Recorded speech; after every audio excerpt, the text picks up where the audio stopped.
क्या आपने अपनी जान को देखा है? Have you seen your life by your own eyes? देखा है अपनी जान को? बोलो भाई, मुंह से बोलो।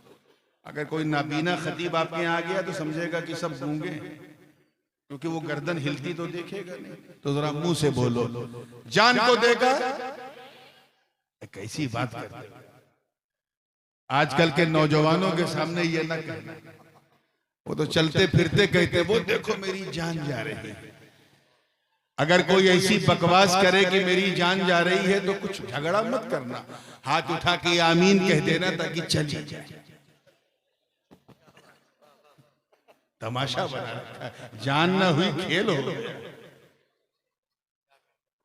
आइए मुस्कुरा के थोड़ा फ्रेश हुए हैं तो जहन को वहीं लाइए। आइए जान मैं दिखाता हूं, कैसे दावा करने नहीं देखा। एक चूंटी भी अगर पांव में काट ले, मच्छर तो बहुत बड़ी बात है, तो उफ निकलता है। अगर किसी ने डॉक्टर ने इंजेक्शन लगाया, दर्द हुई, तकलीफ हुई, तो क्या कहते हैं आप? ए डॉक्टर साहब जरा आराम से, आपने तो ऐसा लगाया जैसे लगा जान निकल गई। कहते हो ना, अपनी जबान में बोलते हो ना, आपने ऐसा कांटा चुभाया कि जान निकल गई। ये जान निकल गई हम क्यों कहते हैं? बिला वजह नहीं कहते, इसलिए कहते हैं क्योंकि वहां जान है। तवज्जो चाहूंगा, यही समझाना चाह रहा हूं। पांव में कांटा चुभा, दर्द हुआ, लगा जान निकल गई क्योंकि वहां जान है। रान पे तकलीफ हुई क्योंकि यहां जान है। पेट में तकलीफ हुई, दर्द हुई क्योंकि वहां जान है। किसी ने सर में कुछ तकलीफ पहुंचाई, पत्थर मारा या कुछ भी किया, तकलीफ हुई, क्यों हुई? क्योंकि वहां जान है। बाल काटो या नाखून काटो तो दर्द होता है? बोलिए, नहीं होता। क्यों? क्योंकि वहां जान नहीं है। अल्लाह करे आप समझ जाए। तो दर्द वही है जहां जान, एहसास वही है जहां जान है, और शरीयत का हुक्म भी वही है जहां जान है। नाखून में दर्द नहीं क्योंकि बेजान है, बाल में दर्द नहीं बेजान है, कपड़ा कोई खींचेगा तो तकलीफ बेजान है। तो जहां जान है वहां एहसास है। तो सर से लेकर पांव तक, तवज्जो चाहूंगा, सर से लेकर पांव तक, हर वक्त, हर लम्हा, हर जगह जान मौजूद। जान इतना करीब है कि सर पे हाथ रखो तो वहां भी जान, पांव पे हाथ रखो तो वहां भी जान। तो पूरी बॉडी में हर जगह जान मौजूद है। तो यार सैफनी वालों, जब जान इतनी कि बॉडी के हर हिस्से में हर वक्त मौजूद, तो फिर वो नबी कितना करीब जो हमारी जान से ज्यादा करीब। आइए एक आलिमाना मिसाल दे दूं ताकि बिल्कुल इनके भी ज़ौक़ की बात हो जाए। 10 फीट दूर एक आदमी खड़ा है, नाम था खालिद। उर्दू में पुकारा, ए खालिद यहाँ आओ। हिंदी में हे खालिद इधर पधारिए। इंग्लिश में जरा मुंह गोल करके ओ खालिद कम हियर। अरबी में या खालिद ताल। क्या कहते हैं? या खालिद। 10 फीट दूर खड़ा है, 20 फीट दूर खड़ा है, 30 फीट। आसान कर दो तो जहां तक नजर का असर है वहां खड़ा है। तो जो नादी है, निदा देने वाला, वो क्या कहेगा? या खालिद, या महमूद, या जैद, या बकर, या अब्दुल रशीद। सामने 10 फीट, 20 फीट, 30 फीट, 40 फीट दूर खड़े इंसान को जब हम या कह के पुकारते हैं, कोई मौलवी फतवा नहीं देता, तो मुझे बताओ उस नबी को हम या रसूल अल्लाह क्यों ना कहें जो हमारी जान से ज्यादा करीब।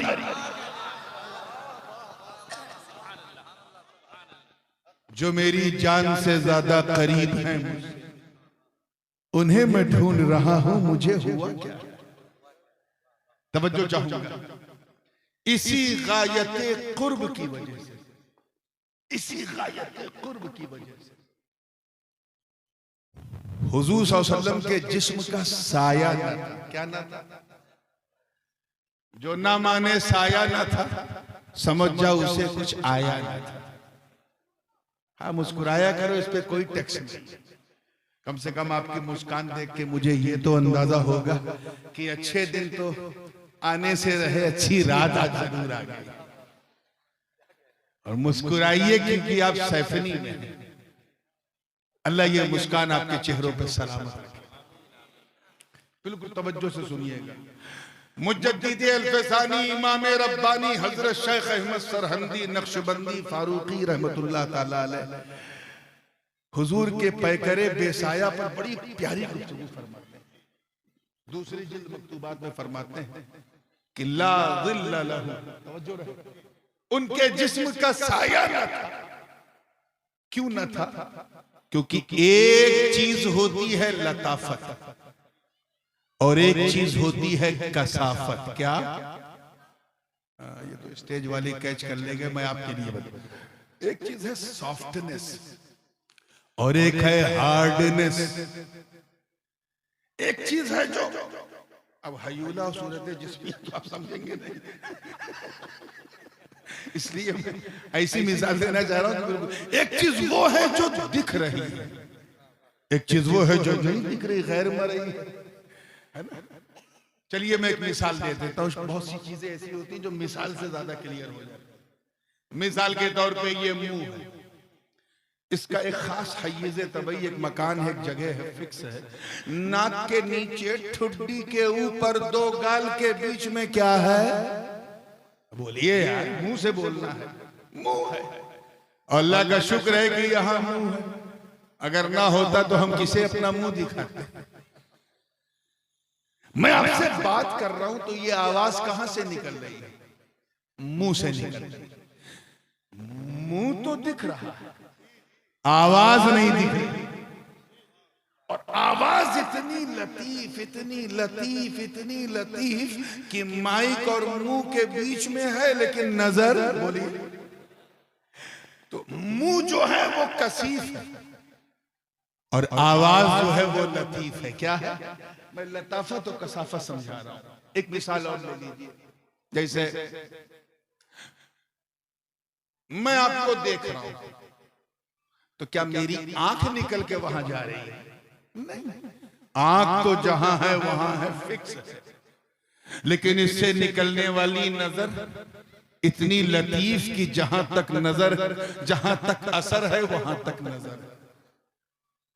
आप मुझे देख रहे हैं, मैं आपको देख रहा हूं, ना मेरी आंख निकल के बाहर जा रही, ना आपकी आंख निकल के इधर आ रही है, मगर एक दूसरे को आंख से निकलने वाली नजर के असर से देख रहे हैं।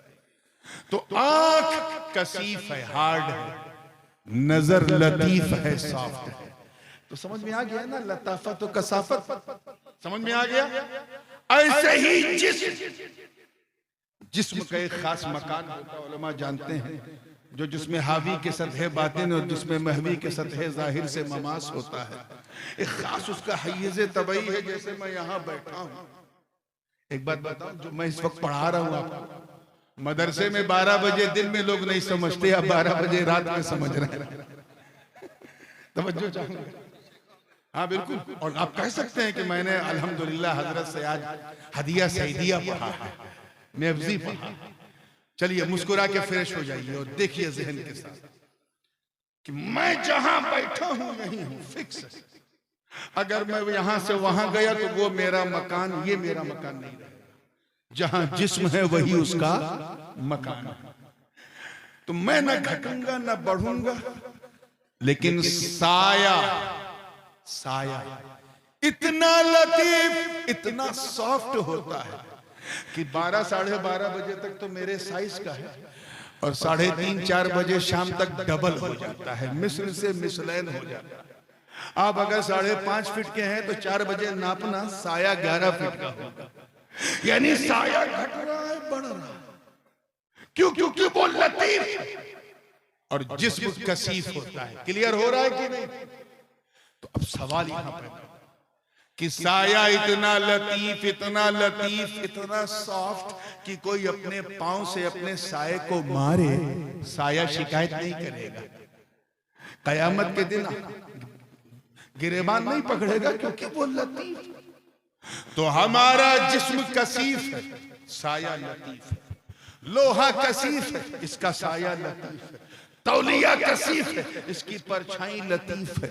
लोहा, पत्थर, हर चीज, ये जितने भी जिस्म है ये सब सायादार है। साया लतीफ है, जिस्म जोर से बोलो कसीफ है, हार्ड है। अगर नबी के जिस्म का साया होता, वो फर्ज़े अगर मेरे हुजूर के शरीर का साया होता तो शरीर से साया ज्यादा लतीफ होता है। तो जैसे हमारा साया हमारे जिस्म से ज्यादा लतीफ, अगर नबी के जिस्म का साया होता तो वो पैकरे ज़ाते मुस्तफा से ज्यादा लतीफ होता, लतीफ होता, सॉफ्ट होता। और जब अल्लाह ने कारखाने कुदरत में अपने मुस्तफा के पैकर से ज्यादा लतीफ चीज बनाई ही नहीं, तो फिर मुस्तफा के शरीर का साया कैसे होता? बड़े लतीफ हैं, नाजुक से घर में रहते हैं। मेरे हुजूर मेरी चश्मे तर में रहते हैं, हमारे दिल में, हमारे जिगर में रहते हैं। उन्हीं के घर हैं ये, वो अपने घर में रहते हैं। इसी गायते लताफत की वजह से हुजूर हर जगह मौजूद, हर जगह मौजूद, हर हाल में मौजूद। मदीने में भी मौजूद है, सुन्नियों के सीने में भी मौजूद। कुछ बात अगर मैं धीरे से कहूं लेकिन पावरफुल हो तो जोर से सुभान अल्लाह कह दिया कर। मदीने में भी मौजूद, सुन्नियों के सीने में।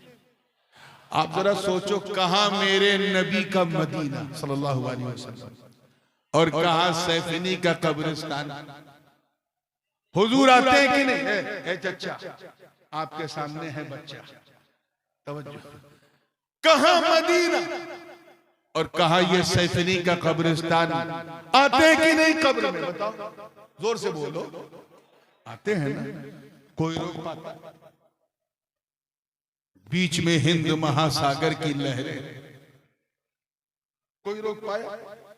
जद्दा की बड़ी बड़ी बिल्डिंग, बंबई, पूरा एशिया, पूरा रेगिस्तान। हुजूर कब्र में आए कि नहीं? आते हैं कि नहीं? तो जरा इनको समझाओ यार, समझाओ कि जब मेरे नबी हम गरीबों की कब्रों में आने से हिंद महासागर की लहरें न रोक सकी, तो हम गरीबों के जलसे में आने से कौन रोकेगा?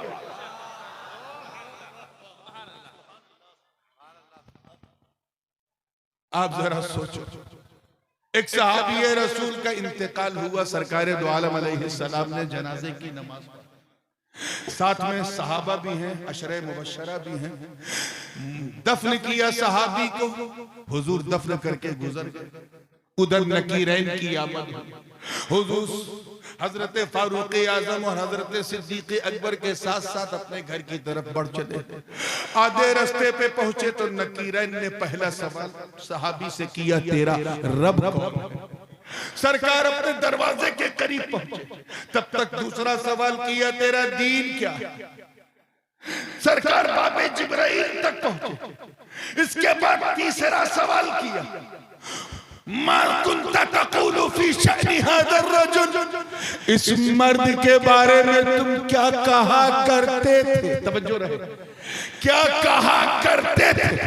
अब जरा नबी की शान देखो कि उधर सहाबी अपनी कब्र में मुस्तफा को देख रहा है और उधर अबू बकर उमर अपनी झुर्मुट में मुस्तफा को देख रहे हैं। वो इतने लतीफ हैं हर जगह, इसी गायत कुर्ब की वजह से अल्लाह ताला ने अपने महबूब को गवाह बनाकर भेजा। क्या बनाया? या अय्युहन नबिय्यु इन्ना अरसलनाका शाहिदन व मुबश्शिरन व नज़ीरा। ऐ छुपी बात बताने वाले हमने आपको गवाह बनाकर भेजा। आला हजरत फाजिल बरेलवी रहमतुल्लाह ताला अलैह ने तर्जुमा किया कि ऐ गैब की खबर देने वाले हमने आपको हाजिरो नाजिर बनाकर भेजा। और मेरे दादा हुजूर मुहद्दिस आज़म हिंद ने तर्जुमा किया, ऐ छुपी बात बताने वाले हमने आपको गवाह बनाकर भेजा। कुछ लोग दोनों तर्जुमे में फर्क समझते हैं, फर्क नहीं है, तेरे समझने में फर्क है। कान चाहे यहां से पकड़ो चाहे घुमा के पकड़ो, बात एक ही। हमें जो गवाह होता है वो हाजिर भी होता है नाजिर भी होता है। कचहरी के अंदर मुकदमा चल रहा है 302 का, गवाह को बुलाया गया, पूछा गया हाँ बताओ मौके वारदात पे तुम हाजिर थे, जब ये बंदूक चली तुम थे? उसने हाथ जोड़ के कहा माई बाप माफ करना मैं 5 मिनट लेट पहुंचा। गवाही मानी जाएगी? जोर से बोलो। उल्टा अदालत को गुमराह करने का मुकदमा उस गवाह पे लग जाएगा कि जब तूने देखा ही नहीं तू आया। प्रॉब्लम क्या था? वो मौके वारदात पे हाजिर नहीं था। अच्छा, एक गवाह आधा घंटा पहले से हाजिर था, उसी के सामने बंदूक निकली, उसी के सामने गोली चली, उसी के सामने जान निकली, उसी के सामने एम्बुलेंस आई, उसी के सामने रखा गया, सब कुछ उसके सामने हुआ, बट ही वॉज ब्लाइंड, अंधा था, नाबीना था। गवाही मानी जाएगी अंधे की? हाजिर तो है नाजिर नहीं है। तवज्जो चाहूंगा। तो गवाह का हाजिरो नाजिर होना जरूरी। ए महबूबा गवाह, इसीलिए तो हमने आपको हाजिर और नाजिर बनाकर भेजा। आने वाला है रमजान, 29 रमजान को तो क्या हाल होता है सभी जानते हैं। खैर, जो लोग रोजा रखते हैं वो तो कारी साहब आपको तो ज्यादा तजुर्बा होगा, वो तो मैसूर से आ जाते थे, वो मंजर यहाँ देखते थे। जो लोग रोजा रखते हैं वो तो हाथ उठा के दुआ करते हैं कि ए अल्लाह एक दिन और दे दे, मेरे मौला एक दिन और दे दे, एक दिन और। फिर 11 महीने बाद रमजान आएगा। और जो लोग छुप छुप के खाने वाले थे, 4 ही बजे से मस्जिद के मीनारे पे खड़ा है, चांद दिख जाए, चांद दिख जाए। इमाम साहब की नजर पड़ी का उतर कर चाय से ज्यादा केतली गरम, छुप छुप के खाता पीता था बदबख्त। का हुजूर माफ कीजिएगा, मैंने सोचा छुप छुप के 29 दिन खाया था, अब जरा चांद निकल जाए तो सैफनी के बाजार में सीना तान के खाऊं।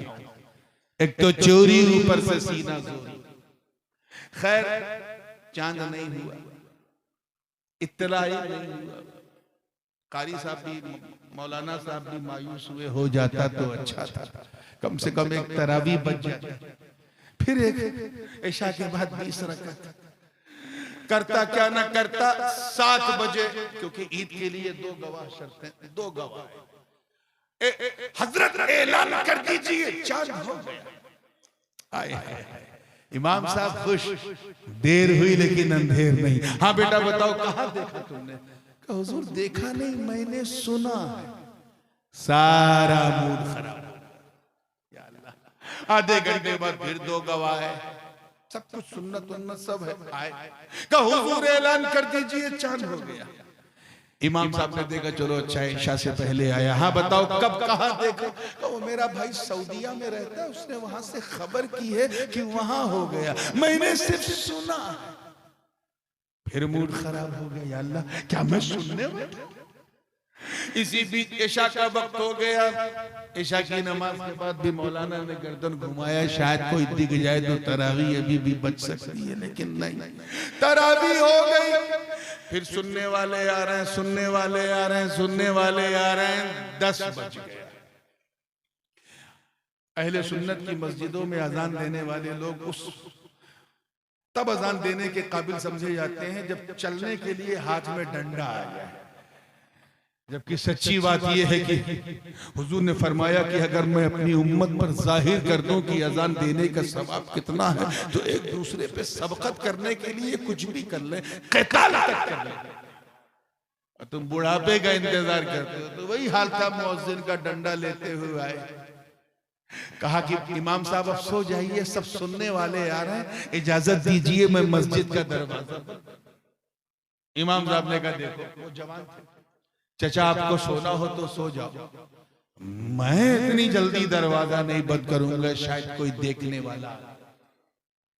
10:30 बजे फिर दो गवाह सर पे सुन्नत सजाए हैं, चेहरे पे दाढ़ी रखाए हैं।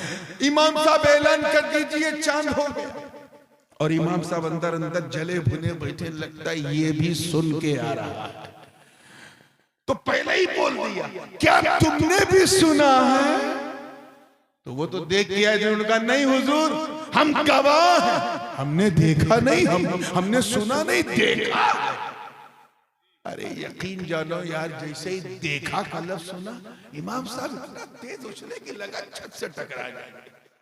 और उसी वक्त तकबीर तशरीफ देने लगे, अल्लाहु अकबर अल्लाहु अकबर ला इलाहा इल्लल्लाह वल्लाहु अकबर अल्लाहु वलिल्लाहिल हम्द। माशाअल्लाह देखा है तो इधर आओ, बहुत प्यार लाड चाय पानी बिस्कुट, इज्जत बढ़ गई क्योंकि देख के आया। उसके बाद किताबुल काजी इलल काजी से पहले जो मराहिल तय करने पड़ते हैं काजी को, वो सब किया। सवालात किए, कब देखा है, कितना बड़ा देखा है, कितनी देर तक देखा है, मतला कैसा था, अब्र तो नहीं था, गुबार तो नहीं था, और ऐसा तो नहीं था, वैसा तो नहीं था। जब बिल्कुल यकीन हो गया कि वाकई देखा है, तो निकाला कागज, किताबुल काजी इलल काजी। एक गाड़ी दौड़ा दी, एक गुदर की, एक बेलारी, एक रामपुर, मुरादाबाद, संभल, बहजोई, हर तरफ ऐलान हो गया कि सैफनी में चांद देखा गया।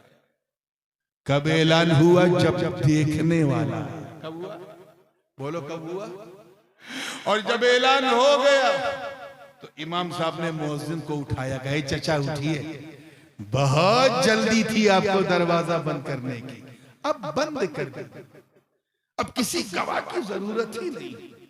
अब तक इसलिए खुला था क्योंकि सुनने वाले आ रहे थे, अब बंद कर दो क्योंकि देखने वाले ने गवाही दे दी। बिला तशबीह ला इलाहा इल्लल्लाह, अल्लाह के सिवा कोई इबादत के लायक नहीं, कोई पूजा के योग्य नहीं। ये पैगाम रिसालत कि अल्लाह एक, इसे लेके लगभग कमोबेश 1,24,000 अंबिया और मुरसलीन इस दुनिया में आए, सबने अल्लाह के एक होने की गवाही दी। आदम आए, अपनी कौम से कहा ऐ लोगों कह दो ला इलाहा इल्लल्लाह। लोगों ने पूछा ऐ आदम क्या आपने अल्लाह को देखा है? कहा नहीं, मैंने सुना है। नूह ने कहा मैंने सुना है। शीश ने कहा मैंने सुना है। इदरीस ने कहा मैंने सुना है। इब्राहिम ने कहा मैंने सुना है। इस्माइल ने कहा मैंने सुना है। इसहाक ने कहा मैंने सुना है। यूसुफ ने कहा मैंने सुना है। यसा ने कहा मैंने सुना है। इलियास ने कहा मैंने सुना है। शुएब ने कहा मैंने सुना है। जकरिया ने कहा मैंने सुना है। यहया ने कहा मैंने सुना है। लूत ने कहा मैंने सुना है। जनाब मूसा अपनी कौम बनी इसराइल में आए और कहा ऐ लोगों कह दो ला इलाहा इल्लल्लाह। लोगों ने कहा ऐ अल्लाह के कलीम बात तो की है मगर क्या जात को देखा है? कहा नहीं, मैंने भी सुना है। जनाब ईसा अपनी कौम में आए और कहा ऐ लोगों कह दो ला इलाहा इल्लल्लाह। लोगों ने पूछा ऐ इब्ने मरियम क्या आपने अल्लाह को देखा है? कहा नहीं, मैंने भी सुना है। मगर जब 12 रबीउन नूर की सुबह सादिक में अर्श की आंखों का तारा चक्का दुलारा आका हमारा अहमद मुस्तफा मोहम्मद मुस्तफा रूही फिदा हो ने इस दुनिया में कदम रखा और 40 साल के बाद जब नबी कुबैस की फारान की चोटी पे खड़े होकर पैगाम रब्बानी दिया और अपनी कौम से कहा ऐ लोगों कह दो ला इलाहा इल्लल्लाह ला इलाहा इल्लल्लाह। तो कुफारे कुरैश ने कहा ऐ अब्दुल्ला के बेटे क्या तुमने भी सुना है? तो आका ने फरमाया नहीं, मैं गवाह हूं, मैंने सुना नहीं देखा है। नारे तकबीर, नारे रिसालत, अज़मत मुस्तफा हजरत ताजुल उलमा, नारे तकबीर। मस्जिद में जब सुनने वाला है, तवज्जो रहे जुमला जाया ना हो, मस्जिद में जब देखने वाला आया था तो मस्जिद का दरवाजा बंद कर दिया ना गवाही के बाद। बोलो इसी तरह जब अल्लाह के होने की गवाही देने वाला, आईनी गवाही देने वाला, जब हमारा नबी इस दुनिया में आया और ऐलान नबूवत की तो नबूवत का दरवाजा बंद। आवाज आई, ऐ फरिश्तों, अब मैं नबूवत और रसालत का दरवाजा बंद कर रहा हूं। अब मेरे महबूब के बाद कोई नबी आने वाला नहीं। अब तक दरवाजा इसलिए खुला था क्योंकि सुनने वाले आ रहे थे। अब बंद कर दो क्योंकि देखने वाले ने गवाही दी। इतने करीब है नबी। वकज़ालिक जअलनाकुम उम्मतन वसतन लितकूनू शुहदाअ अलन्नास वयकून अर्रसूलु अलैकुम शहीदा। इतने करीब है मुस्तफा, इसीलिए तो सबके हबीब हैं मुस्तफा।